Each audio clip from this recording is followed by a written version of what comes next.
السلام علیکم ورحمۃ اللہ وبرکاتہ۔ ڈیئر اسٹوڈنٹس، آج ہم پڑھیں گے 9th کلاس کی جو اسلامیات اختیاری ہے، اس کے لانگ کوشچن والا پورشن جو ہے وہ ہم پڑھیں گے، جو کہ چیپٹر نمبر 3 ہے، تعلیمات اسلام۔ یہ بورڈ کے امتحانات میں اس کے اندر سے لانگ سوال بھی آتے ہیں اور شارٹ بھی آتے ہیں، یعنی کہ اگر جو اس کو یاد کر لیتا ہے تو اس میں شارٹ بھی آپ کے حل ہو جائیں گے اور لانگ بھی حل ہو جائیں گے۔ تو پہلا لانگ سوال ہم پڑھتے ہیں، اس کی ریڈنگ کرتے ہیں۔ آپ بھی اپنی بک کھول کے اور میرے ساتھ اس کو ریڈ کریں۔ پہلا جو چیپٹر کا کوشچن ہے وہ ہے توحید۔ توحید کے بارے میں آپ کو مختصر سا بتا دوں۔ توحید کا مطلب ہوتا ہے کہ اللہ تعالیٰ کی ذات کو ایک ماننا، ایک جاننا، ٹھیک ہے؟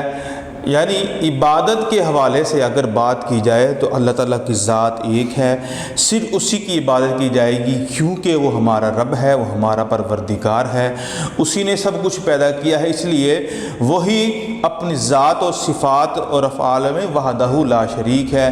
یعنی کہ اس کی ذات کو ایک ماننے کا مطلب یہ ہے کہ جس طرح اس زمین اور آسمان، سورج، چاند، ستارے اور اولاد، رزق، یہ سب کچھ اگر وہ عطا کرتا ہے تو پھر ظاہری سی بات ہے عبادت بھی اسی اکیلے کی ہی کی جائے گی۔ تو یہ ہے توحید، ٹھیک ہے؟ تو بیٹا میں ریڈنگ کرتا ہوں، آپ بھی میرے ساتھ یہ ریڈنگ کرتے جائیں۔ جو آپ کو میں پڑھاؤں گا آپ بغور اس کو پڑھو گے بھی خود اور اس کی ریڈنگ بھی کرو گے۔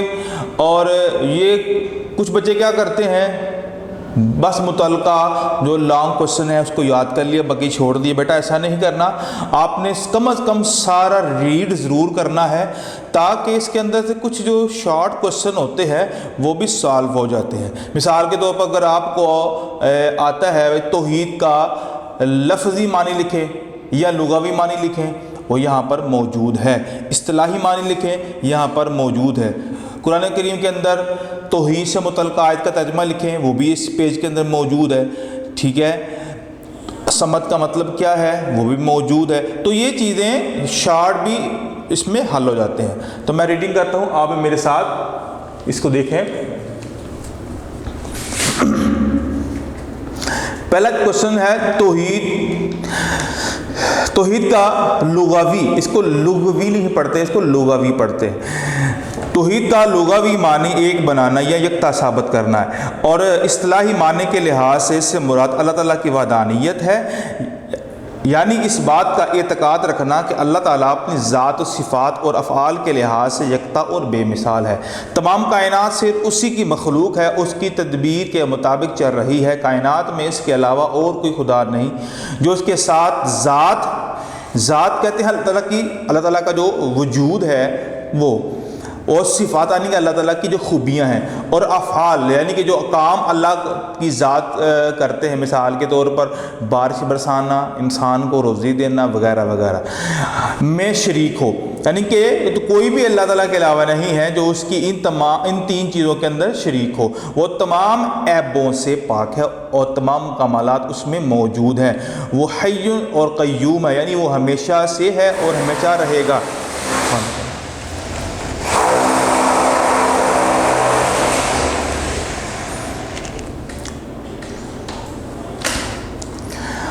فنا ہونا اور موت کا آنا اس کے لیے محال ہے، اس لیے وہ تمام کائنات کو سنبھالے ہوئے ہے۔ اس کام میں اسے کسی مدد کی ضرورت نہیں، وہ اکیلا ہی قیوم ہے، وہ صمد ہے، یعنی اپنے وجود اور کام میں کسی کا محتاج نہیں ہے۔ یعنی اللہ تعالیٰ جو کام کرتے ہیں، دنیاوی جو شخص ہوتے ہیں، دنیا کے اندر جو لوگ ہوتے ہیں، تو وہ کسی نہ کسی کے محتاج ضرور ہوتے ہیں، ان کو کسی نہ کسی کی ہیلپ ضرور ہوتی ہے، لیکن اللہ تعالیٰ کی ذات وہ بے نیاز ہے، بے پرواہ ہے، اس کو کسی کی ضرورت نہیں ہے، وہ محتاج نہیں ہے، ہم اس کے محتاج ہیں، وہ کسی کا محتاج نہیں ہے۔ تو آگے ہے، وہ اکیلا ہی عبادت کے لائق اور عبادت کا مستحق ہے، کوئی اور ذات اس استحقاق کا مطلب ہوتا ہے حق، استحقاق میں اس کی شریک نہیں بن سکتی۔ وہ اپنی ذات اور افعال میں وحدہ لا شریک ہے۔ ذات میں ایک ہونے سے مراد یہ ہے کہ ایسی ذات اور کوئی نہیں۔ صفات کی وحدت سے مراد ہے کہ اس جیسی صفات کاملہ کسی اور ذات میں نہیں پائی جاتی، اور افعال کی وحدت کا مطلب یہ ہے کہ کائنات کی تمام تدابیر صرف اسی کے ہاتھ میں ہے۔ وہ کام وہ کر سکتا ہے، دوسرا کوئی بھی نہیں کر سکتا ہے، اور نہ اس کے معاملات میں دخل دے سکتا ہے۔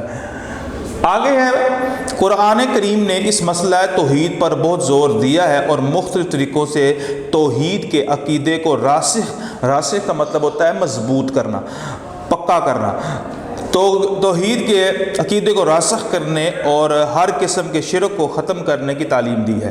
قرآن کی ایک سورت کا نام سورۃ اخلاص یا سورۃ التوحید ہے، یعنی اس سورت کے اندر اللہ تعالیٰ نے جو ہے وہ توحید کے بارے میں بیان کیا۔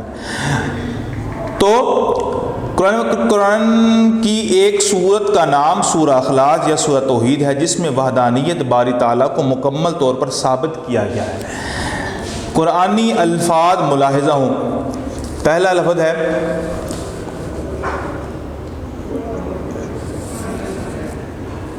قل هو اللہ احد اللہ الصمد لم یلد ولم یولد ولم یکن لہ کفوا احد۔ اس کا ترجمہ بیٹا ہر بچے کو آنا چاہیے، ہر شخص کو آنا چاہیے۔ بڑا آسان ترجمہ کیا ہے؟ کہہ دیجئے اللہ ایک ہے، قل کہہ دیجئے هو اللہ احد، اللہ ایک ہے، اللہ الصمد، اللہ کسی کا محتاج نہیں ہے، اللہ بے نیاز ہے، لم یلد ولم یولد، نہ وہ کسی کا باپ ہے نہ وہ کسی کا بیٹا ہے، یعنی کہ نہ اس نے کسی کو جنا ہے اور نہ ہی وہ جنا گیا ہے، ولم یکن لہ کفوا احد، اور اس کا کوئی حاجی نہیں، اس کا کوئی ساجی نہیں، اس کا کوئی ہمسر نہیں، ٹھیک ہے، اس کا کوئی ثانی نہیں، اس جیسا کوئی نہیں ہے۔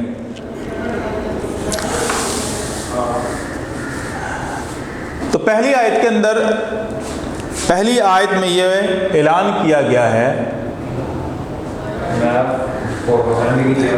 کہ اللہ تعالیٰ اپنی ذات، صفات اور افعال میں ایک ہے۔ وہ بیٹا یہ پیراگراف ہے، اگر آپ اس لانگ سوال میں اس کو نہیں کرنا چاہتے تو کوئی مسئلہ نہیں، کیونکہ یہ ساری باتیں پیچھے بھی بیان ہو چکی ہوئی ہیں، لیکن میں ریڈنگ کر دیتا ہوں۔ وہ فرقے جو خدا کے ساتھ کسی اور کو ذات کو صفات میں یا افعال میں شریک ٹھہراتے ہیں، ان کی تردید ہو گئی ہے، جیسا کہ مجوسی، ہندو، نصرانی ایک سے زیادہ خداؤں کے قائل ہیں۔ دوسری آیت میں اس امر کا اعلان ہوا ہے کہ اللہ تعالیٰ اپنے وجود یا صفات یا افعال میں کسی کا محتاج نہیں۔ کائنات کا ہر معبود باطل کا مطلب جھوٹا ایسا شخص جس کی عبادت کی جاتی ہے، یعنی کہ جھوٹی جس کی عبادت کی جاتی ہے، یعنی کہ اللہ کے علاوہ جن کی عبادت کی جاتی ہے وہ سب کچھ جھوٹ ہے، وہ سب کچھ بکواس ہے۔ جس طرح ہندو بتوں کی پوجا کرتے ہیں، بتوں کے سامنے سب کچھ کرتے ہیں، تو وہ معبود نہیں ہے، وہ معبود باطل ہے۔ تو معبود باطل اس صفت سے خالی ہیں۔ اللہ تعالیٰ کے سوا کوئی ذات ایسی نہیں ہے جو کسی کی محتاج نہ ہو۔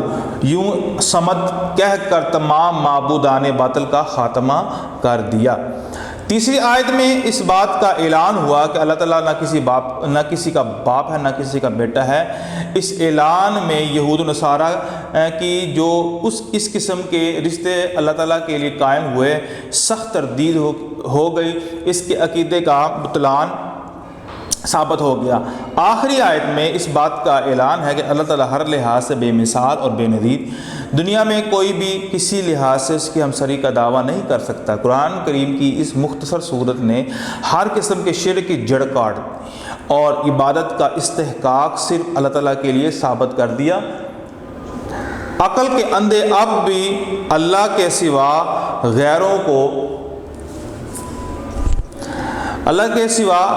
کو ان صفات اور افعال میں شریک ٹھہراتے ہیں، مگر عقل سلیم، یعنی کہ ایسی عقل جو مکمل عقل ہوتی ہے، ہر چیز کو سمجھنے والی عقل ہوتی ہے، اللہ کے سوا کسی اور کو معبود حق ماننے کے لیے تیار نہیں ہے۔ تو بیٹا یہ لانگ کوسچن ہے، کہ توحید کی اہمیت کے حوالے سے اگر آپ ٹیکسٹ بک کھولیں، ٹیکسٹ بک میں سے یہ آخر میں یہ جو کوشچن دیے گئے ہیں، یہ تعلیمات والا جو چیپٹر ہے اس میں لانگ کوشچن دیے گئے ہیں، آپ دیکھ لیں۔ یہ عقیدہ توحید کی وضاحت کیجئے، ٹھیک ہے، تو آپ عقیدہ توحید کے بارے میں یہ لکھ سکتے ہیں۔ یا یہ بھی لانگ سوال آ سکتا ہے، اسلام نے عقیدہ توحید پر کتنا زور دیا ہے، اس کے حوالے سے بھی آپ اس کو اسی پیراگراف میں ہی جو ہے وہ ڈھال سکتے ہیں۔ آگے توحید پر اسلام کا زور، ٹھیک ہے، توحید اسلام کا بنیادی عقیدہ ہے اور اسی پر دنیا اور آخرت کی کامیابی کا انحصار ہے۔ نبوت کے اعلان کے کچھ عرصہ بعد حضرت محمد صلی اللہ علیہ وسلم نے مکہ معظمہ میں صفا کی پہاڑی پر چڑھ کر اپنی قوم قریش کو پہلا خطبہ دیا، جس میں آپ صلی اللہ علیہ وسلم نے فرمایا، یا ایھا الناس قولوا لا الہ الا اللہ تفلحوا، اے لوگو لا الہ، اللہ کے سوا کوئی عبادت کے لائق نہیں، یعنی کہ یہ لا الہ الا اللہ یہ جو پکار ہے تم کہو، کامیابی اور فلاح پاؤ گے۔ عقیدہ توحید پر زور دیتے ہوئے حضور صلی اللہ علیہ وسلم نے ایک موقع پر فرمایا تھا، ان التوحید رأس الطاعات، توحید تمام نیکیوں کی جڑ ہے۔ عقیدہ توحید ایسا عقیدہ ہے کہ جس کی صداقت اور سچائی پر خود اللہ تعالیٰ نے، فرشتوں اور عالموں نے گواہی دی ہے۔ ارشاد ربانی ہے، شاہد اللہ انہ لا الہ الا ہوا والملائکۃ واولو العلم قائما بالقسط۔ ترجمہ، اللہ تعالیٰ نے اس بات کی گواہی دی کہ اس کے سوا کوئی عبادت کے لائق نہیں، اور یہی گواہی فرشتے اور انصاف پر قائم رہنے والے عالم بھی دیتے ہیں۔ دنیا میں جتنے پیغمبر آئے ان سب کو خدا واحد کی عبادت کی وحی کی گئی ہے۔ ارشاد باری تعالیٰ ہے، وَمَا أَرْسَلْنَاكَ مِن قَبْلِكَ مِن رَّسُولٍ إِلَّا نُوحِي إِلَيْهِ أَنَّهُ لَا إِلَٰهَ إِلَّا أَنَا فَاعْبُدُونِ، ٹھیک ہے، اور ہم نے آپ سے پہلے ایسا پیغمبر نہیں بھیجا جس کی طرف یہ وحی نہ کی ہو کہ میرے سوا کوئی عبادت کے لائق نہیں، بس میری ہی عبادت کرو۔ تو آپ یہ توحید پر اسلام کا زور آپ یہاں تک بھی یاد کر سکتے ہو، یہ لانگ سوال یہاں تک بھی یاد کر سکتے ہو۔ تو بیٹا آپ آگے سے بھی کچھ آیات کے ترجمے کو بھی شامل کر سکتے ہو، جیسا کہ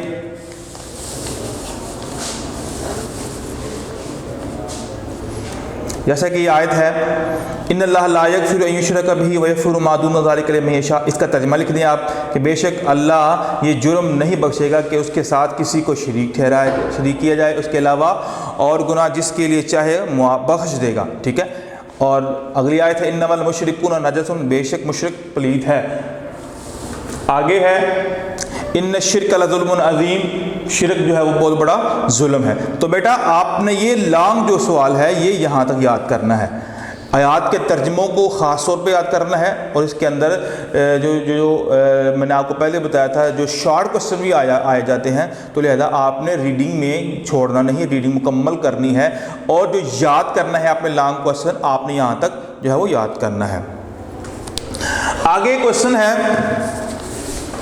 آخری کوسچن ہے اس کا توحید کا، کردار سازی میں توحید کا حصہ، یعنی جب انسان توحید پرست ہو جاتا ہے، یہ بھی شارٹ کوسچن میں بھی آتا ہے، یہ لانگ میں بھی آتا ہے یہ سوال، کردار سازی یعنی کہ جب انسان توحید پر چلتا ہے، توحید پرست ہوتا ہے، اور اس کے دل کے اندر وحدانیت کا یقین آ جاتا ہے، تو پھر اس کی ذات کے اندر کیا تبدیلی آتی ہے؟ ظاہر سی بات، جب اللہ کی ذات کا اس کو تعارف حاصل ہوا، معرفت ہوئی، تو ایسا تو ہو ہی نہیں سکتا ہے کہ اس کے وجود کے اندر انقلاب نہ آئے۔ تو یہ لازمی ہے، کردار سازی ہوتی ہے۔ مثال کے طور پر اگر میں آپ کو مختصر بتاؤں کہ توحید کی وجہ سے انسان میں کیا تبدیلی ہے، جب انسان توحید پرست ہوتا ہے تو وہ بے خوف ہو جاتا ہے، وہ اللہ کے علاوہ کسی سے ڈرتا نہیں ہے، اس کو یقین کامل آ جاتا ہے، اس کو یہ بھی یقین آ جاتا ہے کہ جتنا میرے رب نے میرے مقدر میں رزق لکھا ہے مجھے مل کے رہے گا، اس کو یہ سارا یقین آ جائے گا کہ میری موت کا دن ایک مقرر میرے رب نے رکھا ہے، اس سے نہ پہلے موت آ سکتی ہے نہ اس کے بعد آ سکتی ہے۔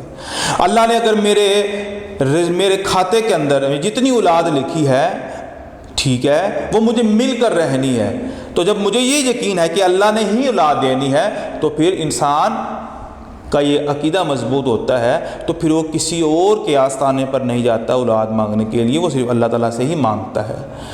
وہ در بدر کی جو ہے وہ خاک نہیں چھانکتا ہے، اس کا دل مطمئن ہو جاتا ہے اللہ تعالیٰ سے۔ جب انسان اللہ کو چھوڑ کر کسی اور کی طرف جاتا ہے تو اس کا دل مضطرب رہتا ہے، پریشان رہتا ہے، وہ کبھی بھی خوش نہیں ہو سکتا ہے۔ تو یہ تمام صفات جو ہے وہ پیدا ہوتی ہیں۔ میں مختصر کر کے پڑھتا ہوں، آپ بھی دیکھ لیں۔ سب سے پہلے جو اس کے اندر صفت پیدا ہوتی ہے توحید کو اپنا کر، توحید کا جو حصہ ہے، عقیدہ توحید سے انسان میں عزت نفس اور خودداری پیدا ہوتی ہے، ٹھیک ہے، وہ تمام مخلوق سے بے نیاز ہوتا ہے، اس کا سر اللہ کے سوا دنیا کی کسی دوسری طاقت کے سامنے نہیں جھکتا ہے۔ نمبر 2، اللہ تعالیٰ کو ایک ماننے والا خوددار ہونے کے ساتھ ساتھ نہایت متواضع اور منکسر المزاج ہوتا ہے، یعنی کہ عاجزی اور انکساری اس کے اندر آ جاتی ہے۔ وہ کبھی اپنی قابلیت، طاقت اور منصب اور مال و دولت پر غرور و گھمنڈ نہیں کرتا، یعنی کہ وہ جو جن لوگوں کے پاس پیسہ آتا ہے وہ ساتھ ان کے اندر فخر اور غرور آ جاتی ہے، یہ بس جو بد صفت آ جاتی ہے۔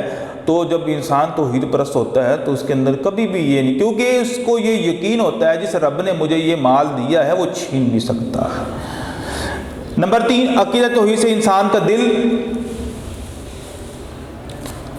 مطمئن اور پر امید ہوتا ہے۔ جو لوگ ایمان لا کر اپنے آپ کو ہر طرح کے ظلم و شرک سے بچائے رکھتے ہیں، ان کے لیے امن و سلامتی اور اطمینان کی زندگی ہوتی ہے، یعنی کہ دنیا کے اندر ہی اللہ تعالیٰ ان کو سکون کی زندگی فراہم کرتے ہیں۔ آگے پوائنٹ نمبر 4 ہے، عقیدہ توحید سے انسان میں صبر، قناعت، بلندی، ہمت، توکل کی صفات پیدا ہوتی ہیں، وہ مشکلات سے گھبراتا نہیں ہے، ٹھیک ہے، یہ پوائنٹ آپ نے اتنا یاد کرنا ہے۔ آگے پوائنٹ نمبر 5 ہے، توحید کا قائل صرف ایک خدا سے ڈرتا ہے، کسی دوسرے سے نہیں ڈرتا ہے، اس لیے شجاع اور بہادر ہوتا ہے۔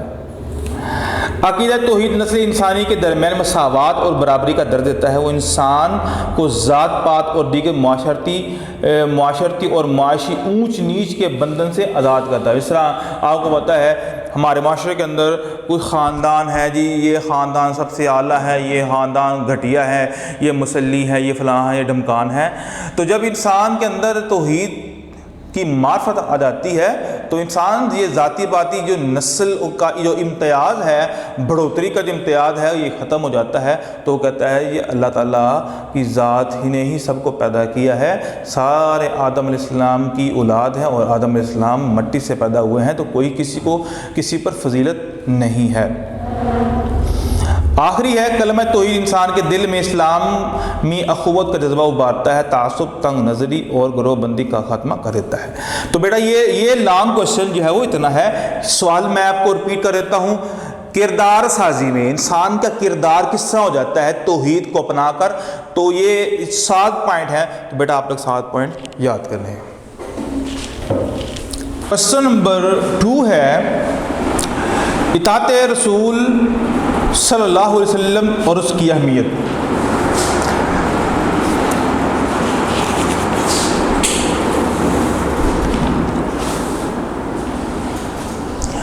کوشچن نمبر 2 ہے، اطاعت رسول اور اس کی اہمیت۔ پہلے ہم نے اس چیپٹر میں توحید کے بارے میں ہم نے باتیں پڑھی، اس سے تقریباً 3 جو ہے وہ ہم نے جو کوشچن ہے ان کو سالو کیا ہے۔ اب دوسرا اس کے اندر جو کوشچن ہے وہ اطاعت رسول کے حوالے سے ہے، پہلے توحید کے حوالے سے تھا، اب ہے اطاعت رسول کے حوالے سے۔ سوال یہ ہے، اطاعت رسول صلی اللہ علیہ وسلم اور اس کی اہمیت۔ قرآن مجید کی نگاہ میں رسول اللہ صلی اللہ علیہ وسلم کا ادب و احترام ایمان کی جان اور انسان نیت کی روح ہے۔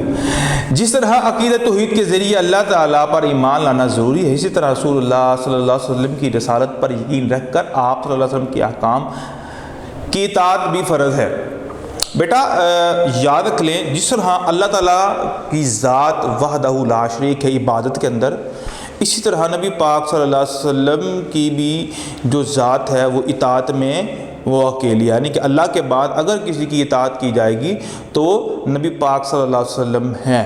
کیوں ہے؟ کیونکہ اللہ تعالیٰ نے ان کو ہمارے مصلح بنا کے بھیجا ہے، ہمارے ہادی بنا کر بھیجا ہے، اور ان کی جو شریعت اور ان کا جو دین جو لے کے آئے ہیں قیامت تک وہی دین ہے، وہی شریعت ہے، وہی دستور ہے، وہی قانون ہے، وہی ضابطہ حیات ہے، وہی ضابطہ اخلاق ہے۔ جس نے بھی رہنمائی لینی ہے تو وہ نبی پاک صلی اللہ علیہ وسلم کی ہدایت سے ہی رہنمائی لے گا۔ رسول اب آپ صلی اللہ علیہ وسلم پر کتنی حیثیت تو صحیح مان لانا، یہ بھی شارٹ کوشچن بھی آتا ہے اور لانگ بھی آتا ہے۔ رسول کریم صلی اللہ علیہ وسلم پر ایمان 3 حیثیتوں سے ضروری ہے۔ نمبر 1، آپ خدا کے سچے پیغمبر ہیں۔ نمبر 2، آپ کی ہدایت نہایت مکمل ہے۔ نمبر 3، آپ کے بعد قیامت تک نہ کوئی نبی آئے گا اور نہ ہی ایسا شخص آئے گا جس پر ایمان لانا ضروری ہو۔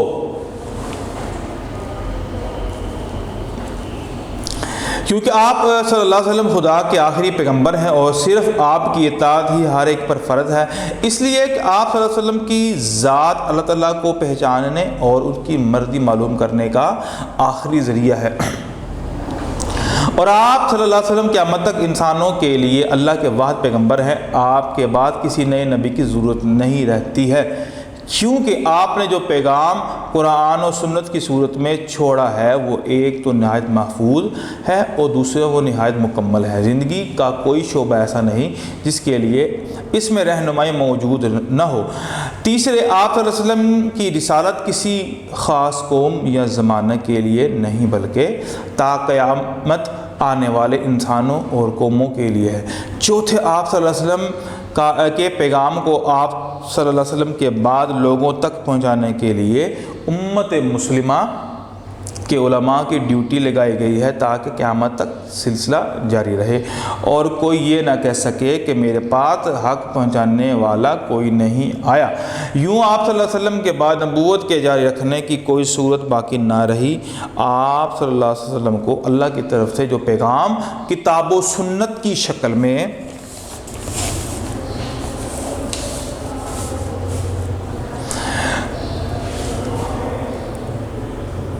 کتاب سنت شکل میں ملا وہ زندہ، محفوظ، دائمی، مکمل دائمی، عالمگیر اور ناقابل تغیر ہے۔ ناقابل تغیر کا مطلب ہے کہ وہ تبدیل نہیں ہو سکتا۔ قرآن کریم جو آپ صلی اللہ علیہ وسلم کو عطا ہوا، اس میں دنیا کی تمام مشکلات اور مصائب کا علاج موجود ہے، اور حضور صلی اللہ علیہ وسلم نے یہ سارے علاج اپنے عمل سے خود آزمائے تھے۔ تبھی حضرت عائشہ صدیقہ رضی اللہ تعالیٰ عنہ قسم کھا کر کہا تھا کہ حضور صلی اللہ علیہ وسلم قرآن ناطق ہے، یعنی حضور کا ہر عمل، ہر فعل قرآنی احکام کے تابع ہے، اور آپ کی پوری زندگی قرآن کریم کی عملی تفسیر ہے۔ یہی وجہ ہے کہ اللہ تعالیٰ نے ہمیں یہ حکم دیا ہے کہ ہم اس کی اطاعت کے ساتھ ساتھ اس کے رسول صلی اللہ علیہ وسلم کی اطاعت کریں۔ سورہ انفال میں حکم خداوندی ہے، یا ایھا الذین آمنوا اطیعوا اللہ ورسولہ ولا تولوا عنہ وانتم تسمعون، یہ آگے مکمل ہے کہ اے ایمان والو، اللہ کی اور اس کے رسول کی اطاعت کرو، اس سے روگردانی مت کرو۔ سورہ حشر میں اللہ تعالیٰ نے فرمایا ہے وَمَا آتَاكُمُ الرَّسُولُ فَخُذُوهُ وَمَا نَهَاكُمْ عَنْهُ فَانْتَهُوا، کہ جو کچھ تمہیں یہ رسول دیں اسے لے لو، جو چیز سے منع کریں رک جاؤ۔ بیٹا یہ آپ نے ان آیات کے جو ترجمے کو یاد کرنا ہے۔ آگے ان اتبع الا ما یوحی الیہ، کہ میں تو صرف اسی کا تابع ہوں جو مجھے وحی کی جاتی ہے۔ آگے اگلی آیت ہے وما ضل صاحبکم وما غوا وما ينطق عن الهوى ان هو الا وحی یوحی، تو ان آیات سے رسول اللہ صلی اللہ علیہ وسلم کی جو اطاعت ہے وہ واضح ہوتی ہے کہ نبی پاک صلی اللہ علیہ وسلم کی اطاعت کا حکم اللہ تعالیٰ نے دیا ہے، اس لیے ان کی اطاعت ضروری ہے اور اس کی اہمیت ہے۔ آگے ہے الغرض حضور صلی اللہ علیہ وسلم کا قول اور قول وحی الہی سے ذرہ بر ادھر ادھر ہٹا ہوا نہیں ہوتا، اسی بنا پر آپ کی اطاعت لازم قرار دی گئی ہے۔ یہ پوائنٹ یہاں تک ہے، یہ آپ نے یاد کرنا ہے۔ آگے میں ریڈنگ کر دیتا ہوں۔ حقیقت یہ ہے کہ اللہ تعالیٰ کی اطاعت ہو ہی نہیں سکتی جب تک رسول اللہ صلی اللہ علیہ وسلم کی اطاعت کا جذبہ کار فرما نہ ہو۔ اللہ تعالیٰ نے آپ صلی اللہ علیہ وسلم کو تا قیامت انسانوں کے لیے زندگی کے ہر میدان میں عمدہ نمونہ بنا کر بھیجا ہے، اور آپ کی پیروی اور تقلید کو فلاح دارین کا مطلب دونوں جہاں کی کامیابی کی خاطر لازم قرار دیا ہے، کیونکہ آپ صلی اللہ علیہ وسلم کی ذات ہی پوری انسانیت کے لیے اللہ تعالیٰ کی طرف سے ہادی بن کر آئی، اور آپ صلی اللہ علیہ وسلم ہی اللہ تعالیٰ کی آخری کتاب قرآن کی عملی تفسیر ہے، اس لیے اللہ تعالیٰ آپ صلی اللہ علیہ وسلم کی اطاعت کے بغیر نامکمل، ٹھیک ہے۔ تو اس لیے اللہ تعالیٰ کی اطاعت جو ہے وہ آپ صلی اللہ علیہ وسلم کی اطاعت کے بغیر ناممکن ہے۔ تو بیٹا یہ ہمارا یہ لانگ کوسچن بھی ہو گیا ہے، اس کے اندر شارٹ کوسچن بھی جو ہے وہ آئیں گے، تو وہ آپ لوگوں نے اچھی طرح یاد کرنا ہے۔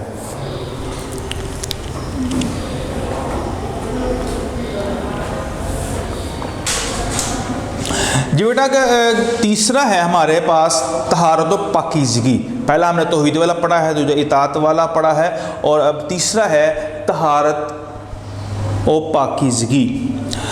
طہارت و پاکیزگی کیا ہوتی ہے کہ اپنے آپ کو صاف رکھنا۔ ظاہر سی بات ہے، انسان دن کے اندر ایک مسلمان کے اوپر 5 نمازیں فرض ہیں، اور جب تک کہ وہ پاک نہیں ہوگا، صاف نہیں ہوگا، تو وہ نمازیں کس طرح پڑھ سکتا ہے؟ تو اس لیے شریعت نے طہارت اور پاکیزگی کے بارے میں بڑی تفصیل سے اس کو بیان فرمایا ہے، اور حتیٰ کہ فرمایا الطہور شطر الایمان، کہ جو صفائی ہے، ستھرائی ہے اور پاکیزگی ہے، یہ آدھا ایمان ہے۔ یعنی آدھا ایمان کا مطلب یہ ہوا کہ ظاہر سی بات ہے، جب انسان کوئی بھی عبادت کرتا ہے، حج کرتا ہے، روزہ رکھتا ہے، نماز پڑھتا ہے، کوئی بھی عبادت کرتا ہے، تو اس کے لیے لازم ہے کہ انسان پاک ہو۔ تو اس لیے فرمایا کہ جو طہارت اور پاکیزگی ہے یہ آدھا ایمان ہے۔ اس کے حوالے سے جو بورڈ کے اندر جو کوشچن آ سکتے ہیں، طہارت فکر کسے کہتے ہیں، طہارت اخلاق کسے کہتے ہیں، طہارت مکان کہتے ہیں کسے کہتے ہیں، یہ شارٹ میں آتا ہے۔ یہ طہارت و پاکیزگی کی اسلام میں اہمیت، اسلام کے اندر جو اہمیت ہے وہ بیان کریں، یہ لانگ کوشچن آ سکتا ہے۔ اور اس کے جو شارٹ کوشچن ہے وہ کیا ہے جی، طہارت کی جو اقسام میں سے جو قسمیں ہیں، طہارت فکر ہے، طہارت اخلاق ہے، طہارت جسم ہے، طہارت لباس ہے، طہارت مکان ہے، ان کی ہر ایک کی اس وضاحت کریں، مختصر وضاحت کریں، تو یہ شارٹ کے اندر آ سکتے ہیں۔ ہم پڑھتے ہیں طہارت انسان کی فطرت میں داخل ہے، یعنی کہ نیچر یہ ہے۔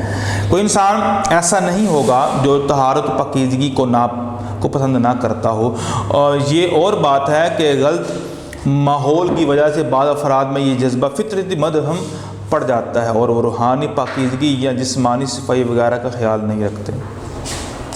طہارت پر جس قدر اسلام نے زور دیا ہے، کسی اور مذہب نے اس قدر زور نہیں دیا۔ حضور صلی اللہ علیہ وسلم کا فرمان ہے الطہور شطر الایمان، پاکیزگی نصف ایمان ہے۔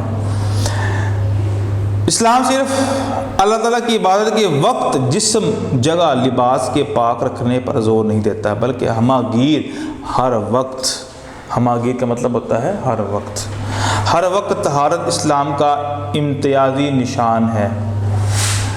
طہارت کی درج ذیل چند اہم قسمیں اسلام میں نظر آتی ہیں۔ نمبر 1 طہارت فکر، طہارت اخلاق، طہارت جسم، طہارت لباس، طہارت مکان۔ پہلا ہم پڑھتے ہیں طہارت، اب ہر ایک کی جو ہم اس کی وضاحت کرتے ہیں۔ اگر آپ کو بورڈ میں یہ طہارت و پاکیزگی کا کوشچن آتا ہے تو آپ ان کی اقسام لکھ کر وضاحت کریں گے تو آپ کا لانگ کوشچن حل ہو جائے گا۔ طہارت فکر کیا ہوتا ہے؟ طہارت فکر یہ ہے کہ سے مراد ہے گندے افکار سے پاک ہونا، یعنی شرک، کفر، الحاد، دہریے جیسے گندے افکار۔ افکار کا مطلب ہوتا ہے سوچ، یعنی کہ ایسی سوچ جو اسلام کے اپوزٹ ہو اور کفر والی سوچ ہو، شرک والی سوچ ہو، ایسے خیالات، اس سے بھی اپنے آپ کو بچانا ہے۔ یعنی اللہ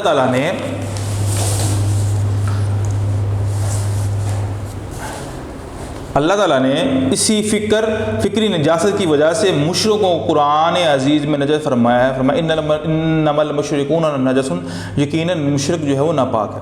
تو اگلا جو پوائنٹ ہے وہ ہے طہارت اخلاق۔ اختصار کے ساتھ بتاؤں گا آپ کو، طہارت اخلاق۔ اخلاق کیسے کہتے ہیں؟ اخلاق خلق سے ہے، یعنی کہ عادت، یعنی انسان کی جو عادات میں سے بھی، اخلاقیات میں سے بھی طہارت کا ہونا لازم ہے۔ ویسے اس سے مراد اخلاق کے سیاح، برے اخلاق، سیاح مطلب ہوتا ہے سے اجتناب، یعنی ہر اس بری عادت کو چھوڑنا جس سے لوگ نفرت کرتے ہوں، طہارت اخلاق کہلاتا ہے۔ بری عادت کیا ہوتی ہے؟ مثال کے طور پر جھوٹ ہے، غیبت ہے، حسد ہے، بہتان ہے، چغل خوری ہے، ریاکاری ہے، خود غرضی ہے، ظلم جیسی غلاظتوں سے پاک ہونا طہارت اخلاق۔ اخلاق کا مطلب یہ نہیں کہ انسان کا اچھا رویہ ہے بس، اخلاق کا دائرہ کار بہت وسیع ہے، زندگی کے تمام شعبہ جو ہے وہ کوئی یہ شامل ہے۔ اسلام نے ان تمام اخلاقی برائیوں اور گندگیوں کو ایک ایک کر کے بیان کیا ہے اور ان سے بچنے کا حکم دیا ہے۔ تو یہ ہے طہارت اخلاق۔ طہارت جسم کیا ہے؟ یہ بہت اہم ہے۔ اسلام نے جسم کی پاکیزگی کو خاص اہمیت دی ہے، کیونکہ جسم کی صفائی سے روح کو مسرت کا مطلب ہوتا ہے خوشی، مسرت حاصل ہوتی ہے اور انسان اور حیوان میں فرق قائم ہوتا ہے۔ اسلام میں اللہ تعالیٰ کی عبادت ہر عاقل بالغ انسان پر فرض ہے۔ چونکہ اللہ تعالیٰ کی ذات سب سے پاک ہے، اس لیے عبادت کے وقت ہر قسم کی نجاست سے جسم کا پاک ہونا اشد کا مطلب ہوتا ہے بہت زیادہ ضروری قرار دیا گیا ہے۔ وضو کو نماز کی شرط بنا دیا گیا۔ آگے ہے وضو کے ارکان، یعنی کہ جسم کو انسان کس طرح پاک رکھ سکتا ہے، طہارت جسم یہ کس طرح انسان حاصل کر سکتا ہے۔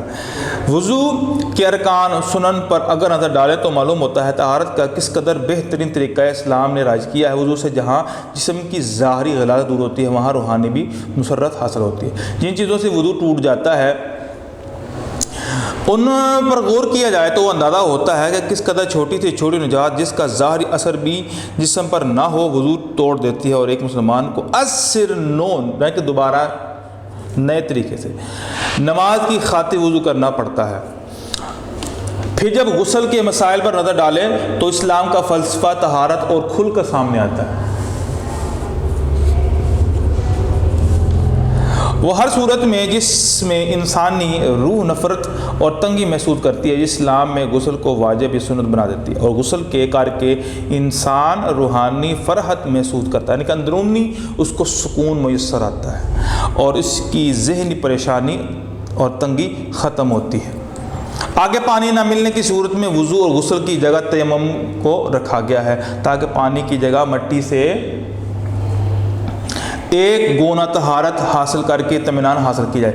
یعنی جب انسان کو پانی میسر نہ ہو، انسان سفر میں نکلتا ہے، صحرا والے مقامات میں جاتا ہے تو وہاں ظاہری سی بات ہے پانی کی قلت ہے، پانی نہیں پایا جاتا ہے، تو اگر انسان کو حاجت آ جاتی ہے یا انسان کے اوپر غسل واجب ہو جاتا ہے یا اس نے نماز پڑھنی ہے، اس کے لیے وضو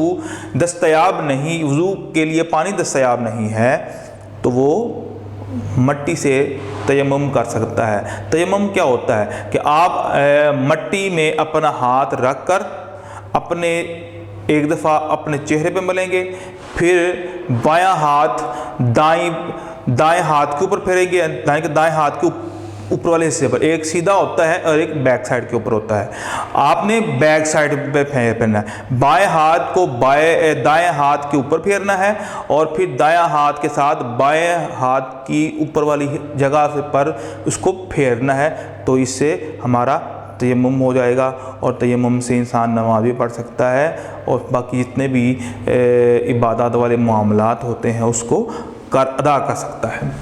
آگے ہے طہارت لباس۔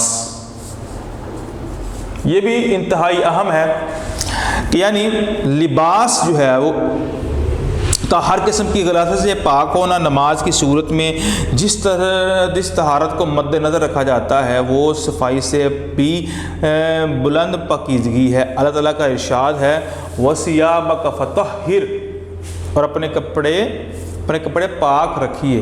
اسلام میں نجاست کی مختلف اقسام بیان کر کے انسان کو ہر قسم کی نجاست کے متعلق احکام بتا دیے گئے ہیں جو فقہ کی کتابوں میں تفصیل سے درج ہیں۔ تو یہ طہارت لباس یعنی کہ انسان کا جس طرح جسم پاک ہونا چاہیے، جسم میں اگر ظاہری گندگی ہو یعنی غسل جنابت ہو جائے یا وضو ٹوٹ جائے تو اس کے لیے انسان جسم کو دھونا پڑتا ہے۔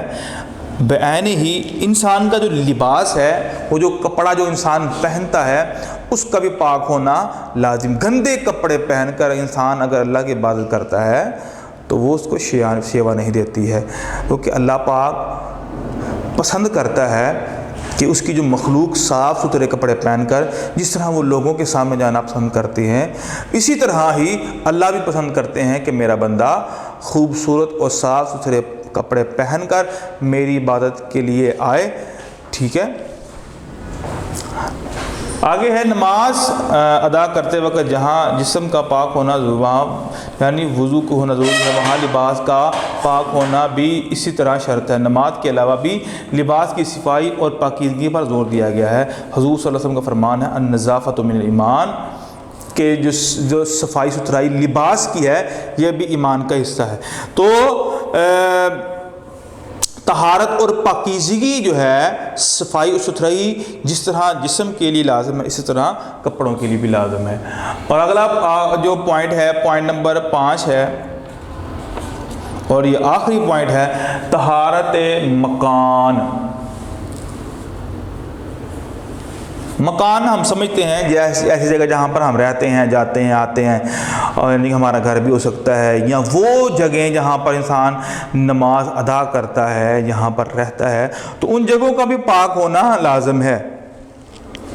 یہ ایک وسیع مفہوم رکھتا ہے کہ اس سے اولاً تو یہ مراد کہ جس جگہ ایک مسلمان نماز ادا کر رہا ہے وہ جگہ ہر قسم کی غلاظت سے پاک ہو، یعنی بہتر ہے یہ ہے کہ مسجد ہو، اگر مسجد کے علاوہ کسی اور جگہ نماز پڑھ رہا ہو تو اس جگہ کے پاک ہونے کا یقین کر لے اور پھر اللہ تعالیٰ کی نماز ادا کرے۔ دوسرے نمبر پر طہارت مکان سے مراد اس جگہ کا پاک ہونا جہاں انسان رہ رہا ہے، یعنی کہ گھر ہے، اس کا کمرہ ہے، تو اس کمرہ بھی جو ہے وہ پاک و صاف ہونا چاہیے، کمرے میں گندگی نہیں ہونی چاہیے، کیونکہ جو مسلمان ہوتا ہے وہ صرف نماز کے لیے اپنے آپ کو پاک و صاف نہیں کرتا بلکہ وہ ہر وقت، ہر ٹائم، ہر لحظہ جو ہے وہ پاک ہوتا ہے۔ یعنی گھر کی صفائی، محلہ کی صفائی وغیرہ ہے۔ ہم اپنے گھروں کو تو صاف رکھ لیتے ہیں لیکن اپنے محلوں کی جو صفائی ہے اس کا خیال نہیں رکھتے ہیں۔ کوڑا کرکٹ جو ہے وہ ایک جگہ پر جمع کر کے وہاں پر پھر گندگی اور پھر بدبو، اسمیل، اور پھر اس سے لوگ متاثر ہوتے ہیں، پھر آپ کو پتہ ہے گندگی کی وجہ سے بھی بیماریاں آتی ہیں، تو اسلام اس چیز سے منع کرتا ہے۔ تیسرے نمبر پر جہاں دفتر، کارخانہ، اسکول یا کالج میں انسان کام کرتا ہے یا پڑھتا ہے اس کی صفائی کا خیال رکھے۔ چوتھے نمبر پر جس گاؤں میں یا شہر میں رہتا ہے، شہر میں انسان رہائش پذیر ہے، اسے پاک صاف رکھنے کی کوشش کرے۔ اور پانچویں نمبر پر وہ ملک جس کا انسان باشندہ ہے اس کی صفائی میں ہر ممکن تعاون کرے۔ تو یہ طہارت مکان کے یہ آپ نے 5 پوائنٹ، یعنی کہ طہارت مکان میں کون کون سی جگہ آتی ہے۔